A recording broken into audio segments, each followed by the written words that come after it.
እችን መልእክት ያው ሼር አድርጉልን አድርሱልን አይደለ? እህቶቻችን ከዚች ሴት ምን ይማሩ? በየሶሻል ሚዲያው ሀፍረተ ገላ ተገልጦ አላህ በማይፈልገው መልኩ እየተወዛወዙ አደባባይ ሼር አድርጉልኝ ተመልከቱልኝ የሚሉ እህቶች እቺ ሴት የምትገባበት ጀነት አይደለም እንዴ ፍላጎታቸው? እኛ እኮ ሰሃቦቹ የሚያልሙትን ጀነት ነው የምናልመው አይደለም? ይገባኛል። ወጣትነት በጣም ቴምፕት ያደርጋል። መታየት ያስፈልጋል። ሰብር ግን ይፈልጋል። ያንን መግታት ይጠይቃል።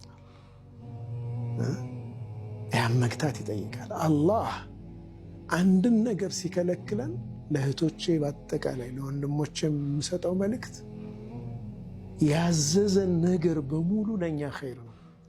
የከለከለን ሁሉ ለኛ መጥፎ ስለሆነ ነው የተከለከለው።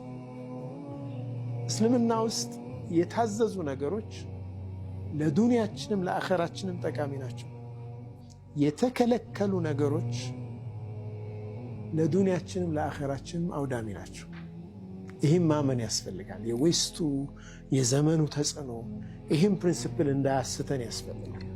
ይህም በትክክል የምታምን ሴት ሸረፏ ያለው ሂጃቧ ላይ፣ ሸረፏ ክብሯ ያለው መሰተሯ ላይ፣ ይህንን ክብሯን ለማን መግለጽ እንዳለባት ተነግሯታል። ከዛ ውጭ ያለ ማንም ሊያያት ማንም ውበቷን እንዲያይ መፍቀድ የለባት። አሁን የምንሰራው ነገር ለልጆቻችን ያምራል፣ ለቤተሰቦቻችን ያስደስታል።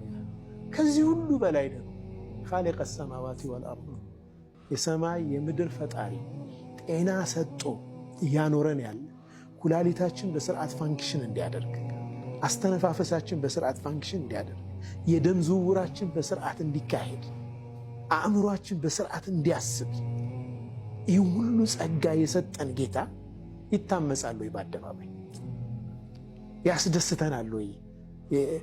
እሱን ያስደስታል ወይ ብሎ ማሰብ ያስፈልጋል። ይችላል። እችን መልእክት ያው ሼር አድርጉልን።